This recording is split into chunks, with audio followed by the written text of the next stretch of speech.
நீ எதையோ இழந்தாய் என்று அதற்காக கவலைப்பட வேண்டாம். அதைவிட மிகச்சிறந்த ஒன்று அல்லது அதைவிட மிகப்பெரிய ஒன்று உனக்கு கிடைக்கப் போகிறது என்றுதான் அதன் அர்த்தம். நீ கேட்டதோ அல்லது அதைவிட சிறப்பானதோ ஒன்றை நான் கொடுப்பேன். சற்று பொறுமையோடு இரு.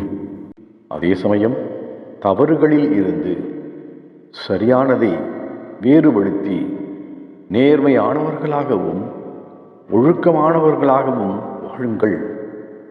அப்போது என்றும் உன்னை விட்டு நான் விலக மாட்டேன். வருங்காலத்தை வளமானதாக மாற்றி சிறப்போடு வாழ வைப்பேன். உன் இப்போதைய நிலைமையை நான் அறிவேன். அதிலிருந்து நிச்சயம் உன்னை விடுவிப்பேன். என்னை நம்பு. எந்த கஷ்டம் வந்தாலும் நீ கவலைப்படாதே. எல்லா நேரத்திலும் நான் உன்னுடன் தான் இருக்கிறேன். நீங்கள் நினைப்பது நிச்சயம் ஜெயமாகும். இனி உங்கள் வாழ்க்கையில் ஏற்பட்ட சோதனைகள் எல்லாம் மறையும். நீ நீண்ட நாட்களாய் எதிர்பார்க்கும் ஒன்றும் உன் கையில் வந்து சேரும். உன் வாழ்க்கையில் ஏற்பட்ட தடைகள் எல்லாம் இனி விலகி போகும். இனி உன் எல்லா பிரார்த்தனைகளும் ஒவ்வொன்றாய் நிறைவேறப் போகிறது.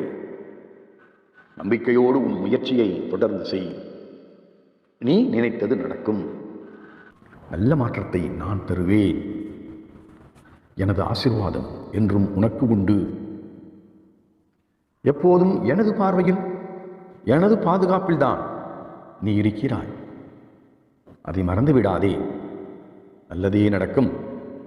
நல்ல தருணத்தை, உன் அதிர்ஷ்ட நேரத்தை நான் உருவாக்கி தருவேன். நான் உனக்கு எப்போதும் துணை இருக்கும் கடவுள். என்னை நம்பியவர்கள் வாழ்க்கையில் தோற்றது இல்லை. இன்றும் வளமோடுதான் வாழ்ந்து கொண்டு இருக்கிறார்கள். நீயும் அவ்வாறே வாழ்வாய். இது உறுதி.